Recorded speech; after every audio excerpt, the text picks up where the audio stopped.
नमस्कार दोस्तों, मैं हूँ राघवेंद्र सिंह। आपके अपने चैनल में आपका हार्दिक स्वागत करता हूँ। आशा करता हूँ कि आप सभी भी सकुशल होंगे। हमेशा की तरह आप सभी पूर्व सैनिक एवं सैनिक परिवारों के लिए वेलफेयर से रिलेटेड नई-नई जानकारियाँ अक्सर इस यूट्यूब चैनल के माध्यम से आप लोगों तक पहुँचाई जाती हैं। आज ठीक उसी प्रकार से आप लोगों ने जो इंस्टाग्राम चैनल पर और यूट्यूब चैनल के माध्यम से प्रश्न किए हैं वेलफेयर से रिलेटेड, पेंशन से रिलेटेड, अन्य समस्याओं से रिलेटेड, उन्हीं प्रश्नों का जवाब आज मैं इस वीडियो के माध्यम से आप लोगों को देने वाला हूँ। एक बात मैं आप लोगों को और क्लियर कर दूं कि कई हमारे सैनिक साथी प्रश्न करते हैं कि फलानी यूट्यूब चैनल ने बताया है कि ये लाभ मिलने वाला है, फलाने ने ये बताया है कि ये लाभ मिलने वाला है। देखो, मैं आप लोगों को बिल्कुल स्पष्ट कर देना चाहता हूँ, अन्य यूट्यूब चैनल क्या बताते हैं, वो आप उन्हीं से संपर्क करिए। क्योंकि यदि वो बता रहे हैं तो हो सकता है आपको वो बेनिफिट दिलवा भी दें। परंतु हमारे चैनल के माध्यम से जो बताया जाता है, उसी का लाभ मैं आप लोगों को दिलवा सकता हूँ। इसके अलावा यदि आप कहीं इधर-उधर से कोई जानकारी सुन कर के आते हैं कि कोई गवर्नमेंट के द्वारा एरियर मिलने वाला है, कोई गवर्नमेंट के द्वारा नई स्कीम आई है, उससे संबंधित पैसा मिलने वाला है, तो कृपया आप जहाँ से सुन रहे हैं, वहीं से आप संपर्क करें। मैं आपको आश्वस्त करता हूं, जो मेरे चैनल पर आप लोगों को जानकारी दी जाती है, यदि वो आप लोगों को हक ना मिले तो आपको कहीं भटकने की जरूरत नहीं, आप सीधा हमारी टीम के पास आ जाइए। वो आपको आपका हक दिलवा कर रहूंगा और ये मैं बिल्कुल वादा करता हूं कि आपको निराश नहीं होने दूंगा। चलिए दोस्तों, वीडियो में आगे बढ़ते हैं। वीडियो में आगे बढ़ने से पहले हमेशा की तरह आप सभी दर्शकों से एक छोटी सी गुजारिश करता हूं। जो दर्शक मेरे चैनल को पहली बार देख रहे हैं या चैनल पर नए हैं, चैनल से जुड़ने के लिए चैनल को सब्सक्राइब कर सकते हैं। क्योंकि अक्सर इस यूट्यूब चैनल के माध्यम से आप लोगों को वेलफेयर से रिलेटेड नई नई जानकारियां प्रदान की जाती है। पहला प्रश्न है, जेसीओज रैंक की पेंशन ओआरओपी 123 में नहीं बढ़ी, मार्गदर्शन करें। ये प्रश्न आया है गुप्ता सत्यनारायण जी की आईडी से। इन्होंने लिखा है कि किसी भी ओआरओपी में उनको फायदा नहीं मिला है। तो इस प्रश्न से जुड़े हुए जो भी हमारे पेंशनर हैं, मैं आप लोगों को बता दूं कि जेसीओज रैंक में कई रैंक आते हैं। नायब सूबेदार, सूबेदार, सूबेदार मेजर, इस टाइप से रैंक आते हैं। जेसीओज रैंक की पेंशन में इजाफा हुआ है। यदि आपको नहीं जानकारी है तो आप हमारे पिछले वीडियो को जाकर के देख सकते हैं कि जेसीओज रैंक से जो ऑनरी रैंक लेकर के रिटायर हुए हैं, उनको किस प्रकार से बेनिफिट मिला है और उनकी पेंशन में आश्चर्यजनक वृद्धि हुई। आप हमारे पिछले वीडियो को देख सकते हैं। ऑनरी नायब सूबेदार, एमएसीपी नायब सूबेदार, ऑनरी लेफ्टिनेंट, ऑनरी कैप्टन, इससे संबंधित जो भी हमारे जेसीओ साहिबान हैं, उन सभी को लाभ यदि नहीं मिला है तो वो संबंधित कार्यालय से संपर्क करें और अपनी पेंशन बढ़वाने का प्रयास करें। कहीं से समाधान न होने पर आप हमारी टीम से भी संपर्क कर सकते हैं। दूसरा प्रश्न है, आपको ओआरओपी 3 में कितना मिला? ये एक हमारे परमेश्वर बोरो जी की आईडी से प्रश्न आया। ये मुझसे ही पूछ रहे हैं। देखो, इनके मन में मुझे लगता है कि थोड़ा सा झुंझलाहट है, गुस्सा है, क्योंकि हो सकता है इनको आरोपी 3 में फायदा ना मिला हो, आरोपी 2 में ना मिला हो, इसलिए इन्होंने उल्टा हमसे ही प्रश्न कर दिया है कि आपको कितना बेनिफिट मिला है, आप बताएं। शायद इनको लगता होगा कि ये एक कोई यूट्यूब चैनल वाले हैं, ऐसे ही बोल रहे होंगे। लेकिन मैं आप लोगों को बता दूं कि मैं सेना से रिटायर्ड हूं, हवलदार रैंक से, राजपूताना राइफल से रिटायर्ड हूं। मुझे इस ओआरओपी में कितना मिला है, मैंने कमेंट सेक्शन के माध्यम से आपको अवगत करा दिया है। और यहाँ पर पुनः मैं अवगत करा देना चाहता हूं कि मुझे तो ओआरओपी में फायदा हुआ है।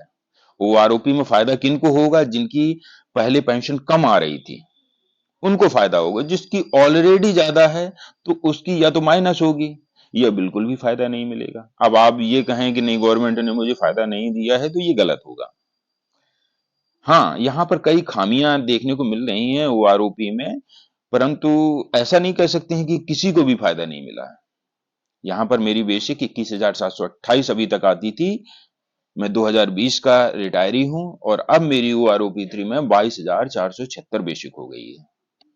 यहाँ पर तीसरा प्रश्न है, सेल्ट और अपॉइंटमेंट वालों को आरोपी मिलेगा क्या? ये पोला गनी वैन कन्ना जी की आईडी से प्रश्न आया है। मैं आप लोगों को बता दूं, चाहे आप सेल्टर अपॉइंटमेंट हो, चाहे आप प्रीमेचर हो, चाहे ऑन रिक्वेस्ट हो, किसी भी प्रकार की पेंशन हो या सर्विस पूरी करके आए हो, 2014 से यदि पहले आए हैं तो आपको वो आरोपी का लाभ निश्चित मिलेगा। यदि आपको नहीं मिला है तो आप संबंधित कार्यालय से संपर्क कर सकते हैं। इसके अलावा मैंने पिछले वीडियो के माध्यम से ये सब बातें कवर कर दी हैं कि 2014 के बाद वालों को किस-किस को ओआरओपी का लाभ मिलेगा और किसको नहीं मिलेगा, वो मैंने अपने वीडियो में कवर कर दिया है। यहाँ पर मैं वीडियो को लंबा ना करते हुए पूरी जानकारी नहीं दे पाऊंगा, आप हमारे पिछले वीडियो को देख सकते हैं। यहाँ पर चौथा प्रश्न है, ऑनरेरी लेफ्टिनेंट की बेसिक सभी की समान होनी चाहिए, 28 हो या 33 साल सर्विस। इनका कहना ठीक है, परंतु मैं आप लोगों को बता दूं, इस प्रश्न से जुड़े हुए जो भी पेंशनर्स हैं ये लिख रहे हैं, ये शुभदार मेजर ऑनरी लेफ्टिनेंट से 30 साल सर्विस करके रिटायर हैं 2006 में, और ये लिख रहे हैं कि मेरी बेसिक 46,300 होनी चाहिए जबकि मिल रही है 41,352। अब इसमें टर्म ऑफ एंगेजमेंट कहाँ से आ गया, मैं आप लोगों को बता दूं। कोई 25 साल में ऑनरी लेफ्टिनेंट से रिटायर हो रहा है, कोई 28 में हो रहा है, तो कोई 33 में हो रहा है। यदि 25 साल सर्विस करके ऑनरी लेफ्टिनेंट से कोई रिटायर होता है और 33 साल सर्विस करके ऑनरी लेफ्टिनेंट से कोई रिटायर होता है, यदि दोनों की बेसिक समान कर दी जाएगी तो यहां पर भी विवाद पैदा हो जाएगा। वो कहेंगे कि मैंने इनसे 8 साल सर्विस ज्यादा की है और मेरी 8 साल सर्विस ज्यादा करने का यहाँ पर क्या बेनिफिट है, कुछ भी बेनिफिट नहीं है। 25 साल करो चाहे 33 साल करो। खास करके ओआर रैंक्स में ये फर्क डाला गया है क्वालिफाइंग सर्विस को लेकर के। आप किसी भी रैंक में देख लीजिए, आप हवलदार रैंक में देख लीजिए, नायक रैंक में देख लीजिए, नायब सूबेदार रैंक में देख लीजिए, प्रत्येक क्वालिफाइंग सर्विस के आधार पर यहां पर सभी की पेंशन अलग अलग निर्धारित की गई है। परंतु फिर भी मैं इनकी बात से सहमत हूं। इनका कहना है कि ये ऑनरी लेफ्टिनेंट रैंक है, इसमें सभी की बेसिक समान होनी चाहिए। भाई गवर्नमेंट का रूल है, वो आरओपी में ये निर्धारित किया गया है। आगे हो सकता है इसमें कुछ सुधार हो, परंतु अभी के लिए क्वालिफाइंग सर्विस के आधार पर ही पेंशन दी जा रही है। यहाँ पर उन लोगों को फायदा हुआ है जो 33 साल सर्विस करके सेना से रिटायर हुए हैं ऑनरी लेफ्टिनेंट से, परंतु टर्म ऑफ एंगेजमेंट की गलत फीडिंग के कारण, यानी कि 30 साल क्वालिफाइंग सर्विस का इन्हें बेसिक दिया जा रहा था। वास्तविकता में इन्होंने जितनी सर्विस की है, 33 साल सर्विस की है, उसके आधार पर इनकी बेसिक को बढ़ाया गया है। इनके साथ कहीं ना कहीं अन्याय हो रहा था कि इन्होंने 33 साल सर्विस थी, इन्हें मिल रही थी 30 साल क्वालिफाइंग सर्विस के हिसाब से पेंशन। अगला प्रश्न है, क्या फैमिली पेंशनर को आरओपी 3 में लाभ मिला है? ये बिहारी शर्मा जी की आईडी से प्रश्न आया है। तो मैं इन लोगों को बता देना चाहता हूँ, जो भी ऐसे पेंशनर हैं पूछ रहे हैं कि वो आरओपी 3 में लाभ फैमिली पेंशनर को मिलेगा कि नहीं मिलेगा, मैं स्पष्ट कर देना चाहता हूँ, चाहे कोई से भी पेंशनर हो, चाहे सर्विस पेंशनर हो, चाहे डिसेबिलिटी पेंशनर हो या अन्य फैमिली पेंशनर हो, स्पेशल फैमिली पेंशनर हो, सभी को आरओपी में लाभ दिया जाता है, परंतु एक समय सीमा का निर्धारण किया गया है। 2014 से पहले यदि चाहे वो किसी भी कारण से रिटायर हुए हों, उन सभी को आरओपी का लाभ मिला है। 2014 के बाद में प्रीमेचर वालों को लाभ नहीं मिला है और बाकी सबको लाभ मिला है। इसके अलावा छठा प्रश्न इन्होंने किया है, इन्होंने, हाँ, बिहारी शर्मा जी ने दोबारा ये प्रश्न एक और लिखा है, क्या आप पीसीडीए के सर्कुलर 430, 568, 501, ओआरओपी 123, सेवेंथ पे कमीशन का सही एरियर दिलवाने में मेरी मदद करेंगे?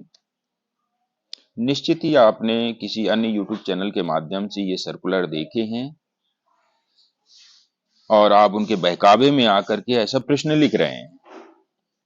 यदि वास्तविकता में आपको लग रहा है कि मुझे 501 का एरियर नहीं मिला, ऐसा नहीं हो सकता है कि आपको किसी में भी बेनिफिट ना मिला हो। आपने इतने सारे सर्कुलर लिख दिए, वो तीनों आरओपी लिख दी, सेवेंथ पे कमीशन लिख दिया। अब ऐसी कंडीशन में मैं आपकी मदद नहीं कर पाऊंगा, क्योंकि आप अन्य यूट्यूब चैनल से सुन करके आ रहे हैं। मेरे द्वारा यदि किसी वीडियो में कहा गया है कि मैं 430 का आपको एरियर दिलवा सकता हूं या सेवेंथ पे कमीशन का एरियर दिलवा सकता हूं, तो मैं आपको अवश्य दिलवाऊंगा। इससे पहले आपको स्वयं अपनी पेंशन में क्लियर करना होगा कि कब कब आपको कौन से सर्कुलर का एरियर नहीं मिला। आप पहले तो अपने सभी डॉक्यूमेंट चेक कीजिए, बैंक की पासबुक चेक कीजिए और उसके पश्चात आप मुझे कंफर्म करके बताइए कि किसका एरियर आपको नहीं मिला है, तभी मैं आपकी हेल्प कर सकता हूं। यूट्यूब चैनलों पर न जाने क्या क्या बताया जाता है। हमारे पेंशनर्स उनकी बातों को सुन करके, देखो, पैसा किसी अच्छा नहीं लगता, एरियर किसी अच्छा नहीं लगता है। ठीक है, यदि आपने ये प्रश्न किया है तो आपको ये जानना भी जरूरी है कि आपको किसका एरियर नहीं मिला है। आप मुझे कंफर्म करिए, यहाँ पर 7वां प्रश्न है, I am Subedar only lieutenant 28 year service retired in 2007 from Amethi. इन्होंने लिखा है कि मैं शुभदार रैंक ऑनली लेफ्टिनेंट से 28 साल सर्विस करके रिटायर हूँ, वो आरओपी में मेरी बेसिक क्या होगी। तो उनके लिए मैं बताना चाहता हूँ, जो टेबल नंबर 7 है पीसीडीए की, आप उसको देख सकते हैं कि ऑनरी लेफ्टिनेंट जिन्होंने 28 साल सर्विस किया है, और शायद मैंने आपको कमेंट सेक्शन के माध्यम से लिख भी दिया है कि आपकी पेंशन कितनी होगी, आप उसको चेक कर सकते हैं। इसके अलावा 8वां प्रश्न है, 1990 में रिटायर्ड हूँ, 1992 तक बोर्ड पेंशन मिली, उसके बाद बंद हो गई, मदद करें। यानी कि बोर्ड पेंशन 1990 में ये रिटायर्ड हुए, इनको बोर्ड पेंशन 2 या 3 साल मिली, उसके बाद ये बंद हो गई। तब से लेकर इन्होंने आज तक कभी इसके लिए प्रयास किया कि नहीं किया, परंतु ये लिख रहे हैं कि मुझे अब मदद चाहिए और ये मेरी पेंशन शुरू करवाने का प्रयास करें। मैं आपकी अवश्य ही मदद करूंगा, परंतु आप मेरे कार्यालय पर आकर अपने सभी डॉक्यूमेंट्स दिखाइए। मैं आपकी कंडीशन को देखूंगा कि किस कारण से बंद हुई है और अब मिल पाएगी कि नहीं मिल पाएगी, तभी मैं आपको उचित जवाब दे सकता हूँ।